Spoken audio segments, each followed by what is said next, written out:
से 28 साल का हो चुका था ऋषभ, लेकिन शादी करने को तैयार ही नहीं था। माँ बाप पूरी तरह से परेशान हो चुके थे। जब भी किसी लड़की का रिश्ता ऋषभ के लिए लेकर आते तो वो शादी करने से साफ मना कर देता, चाहे लड़की कितनी भी सुंदर, कितनी भी अच्छी क्यों ना हो। ऋषभ के माँ बाप को इसकी वजह समझ में नहीं आ रही थी। अरे ऋषभ बेटा, अच्छी खासी नौकरी लग गई है, दिखता भी इतना अच्छा है, आखिर बात क्या है, तुझे शादी क्यों नहीं करनी? देख, तू हमारा इकलौता बेटा है, अगर तू शादी नहीं करेगा तो कैसे काम चलेगा? लेकिन मैं शादी करना ही नहीं चाहता, मुझे कोई लड़की पसंद नहीं आती। अरे बेटा, अगर कोई लड़की तुझे पसंद हो तो उससे शादी कर ले, हमें कोई ऐतराज नहीं है। हाँ ऋषभ बेटा, अब देख, तेरी माँ से भी काम नहीं होता। घर में एक बहू आ जाएगी तो कम से कम घर का माहौल भी अच्छा होगा और तेरी माँ को मदद भी मिल जाएगी। लेकिन मम्मी पापा कहाँ ना, मुझे लड़कियां पसंद ही नहीं आती। अरे लड़कियां पसंद नहीं आती तो क्या लड़का पसंद आता है? वो तो वक्त आने पर ही पता चलेगा। ऋषभ की बात सुनकर उसके माँ और पापा का सर चकरा जाता है। कुछ दिनों के लिए ऋषभ अपने ऑफिस के काम से शहर से बाहर जाता है और जब लौट कर आता है तो सामने का नजारा देखकर उसके माँ पापा बेहोश होते होते रह जाते हैं। अरे ये क्या, ये तुम्हारे साथ कौन है? माँ, ये दीपक है, मेरी पत्नी। हम दोनों ने शादी कर ली है। दीपक तुम्हारी पत्नी कैसे हो सकता है? अरे दीपिका होती तो बात समझ में भी आती, ये तो लड़का है। तो क्या हुआ पापा, आजकल तो ये सब फैशन में है और मैंने आपको बताया था कि मुझे लड़कियां पसंद नहीं आती। अरे तो इसका मतलब ये थोड़ी है कि तुम दीपक को दीपिका बनाकर ले आओगे। मुझे बहू चाहिए, बहू के रूप में, ये आदमी नहीं। लेकिन मम्मी जी, मैं आपकी बेटे से बहुत प्यार करती हूँ, मेरा मतलब करता हूँ। अरे इसको तो करता हूँ करती हूँ का अंतर भी नहीं पता, लेकर जाए इसे वापस। अगर आपने इसे घर से बाहर निकाला पापा तो मैं भी इसी के साथ चला जाऊंगा। मैं ऋषभ के बिना जी नहीं सकती, मेरा मतलब जी नहीं सकता। हमारा जिंदगी भर का साथ है, प्लीज हमें अलग मत कीजिए मम्मी जी, पापा जी। हे भगवान, ये तूने क्या दिन दिखाया? मेरे बेटे को थोड़ी अकल दे दे, लड़के को बहू बनाकर घर में ले आया है। अब क्या होगा, हम दुनिया को क्या मुंह दिखाएंगे? माँ, बेकार में परेशान हो रही हो। दीपक आपके सारे काम करेगी और एक अच्छी बहू की तरह आपके साथ रहेगी, देखना। पहले तो खुद तो क्लियर कर ले कि यह कुछ करेगा या करेगी, बाद में हम सोचते हैं कि हम क्या करें। बहू के आने के बाद क्या करते हैं, मुंह दिखाई की रस्म, तो आप भी वही कर लीजिए। आप चाहे तो मैं पूरे मोहल्ले में न्योता दे आती हूँ। अरे रहने दे, तेरी वजह से बेइज्जती और ज्यादा होगी। आई बड़ी, अब मेरा मतलब है आया बड़ा न्योता देने वाला। अगले दिन सुबह के वक्त दीपक बड़ी नजाकत से चलता हुआ सबके लिए चाय बनाकर सुबह सुबह बालकनी में आ जाता है। प्रणाम मम्मी जी, प्रणाम पापा जी। ये देखिए, चाय बिल्कुल आपकी पसंद की है। मुझे ऋषभ ने सब कुछ बता दिया था कि आपको क्या क्या पसंद है। हे भगवान, ये सब क्या हो रहा है? ये क्या नौटंकी है?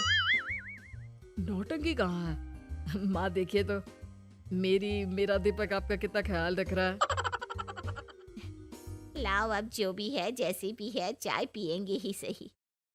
थोड़ी देर के बाद, वैसे दीपक, चाय तो तुमने बहुत अच्छी बनाई है, चलो कुछ तो अच्छा हुआ।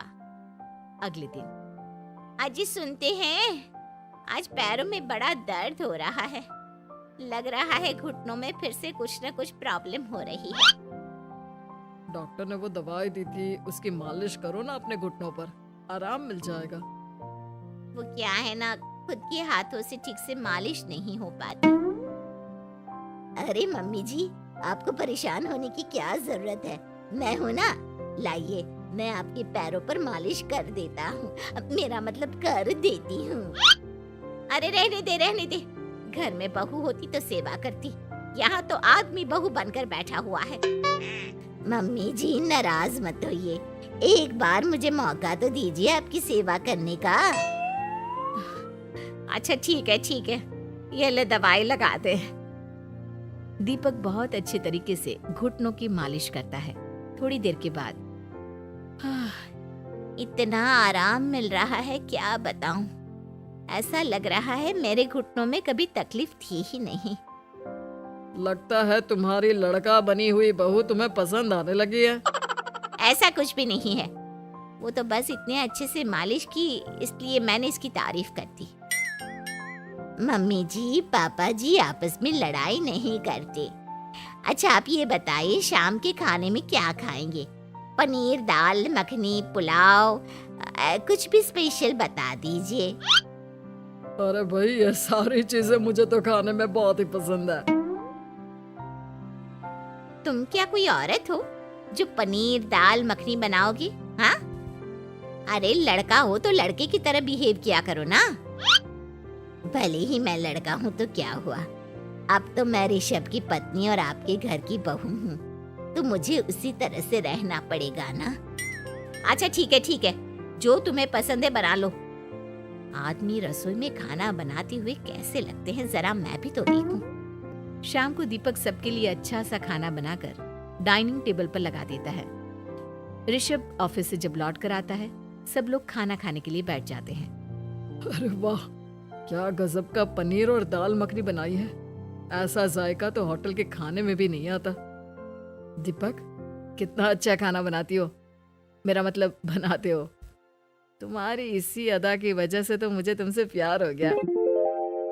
अरे बहुत हो गया, आदमी होकर आदमी से प्यार करते हो। अरे लेकिन कुछ भी कहो, जरा खाना खा कर तो देखो ऋषभ की माँ, मजा आ जाएगा। हाँ वैसे बात तो आपकी सही है, खाना तो वाकई में लाजवाब है। इतना स्वादिष्ट पनीर तो मैंने अपनी जिंदगी में नहीं खाया। कितना अच्छा होता अगर ये दीपिका होती। और फिर अगली सुबह कुछ ऐसा होता है जिसे देखकर ऋषभ के माँ और पापा ना केवल खुश होते हैं बल्कि हैरानी से उनकी आंखें फटी की फटी रह जाती हैं।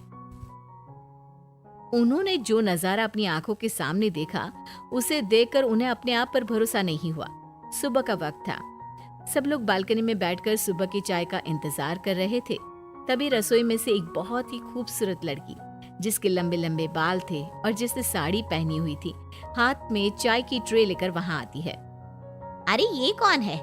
रातों रात हमारा लड़की बहू बन गया क्या? मुझे लगता है कोई सपना देख रहा है। इतनी सुंदर बहू तो हमने सपने में भी नहीं देखी। देखा माँ, जादू हो गया जादू। अरे लेकिन ये है कौन? तुम्हारा वो आदमी वाला पत्नी कहाँ चला गया? आपने मुझे पहचाना नहीं? मैं दीपक नहीं दीपिका हूँ। इतने दिन से लड़के के कपड़े पहनकर आपके घर में आपकी बहू बनी हुई थी। माँ ये दीपक नहीं, दरअसल ये दीपिका थी, लेकिन इसे लड़कों की तरह रहने का शौक था और इसे लड़की की तरह रहना मंजूर नहीं था, इसलिए मैं इसे लड़के के रूप में आपकी बहू बनाकर यहाँ ले आया। तो फिर अचानक ये उसका हृदय परिवर्तन और रूप परिवर्तन कैसे हो गया? वो क्या है ना, मुझे बाद में एहसास हुआ कि आप लोग इस बात को लेकर बहुत दुखी हैं कि आपकी बेटी ने एक लड़की के साथ शादी की है, इसलिए मैं अपने असली रूप में वापस आ गई। हमने कोई पुण्य कर्म किए होंगे जो तुम्हारे जैसा, मेरा मतलब तुम्हारे जैसी बहू मिली, इतनी खूबसूरत और इतना ख्याल रखने वाली। भला हो भगवान का कि हमें लड़की बहू मिली है, लड़का बहू नहीं।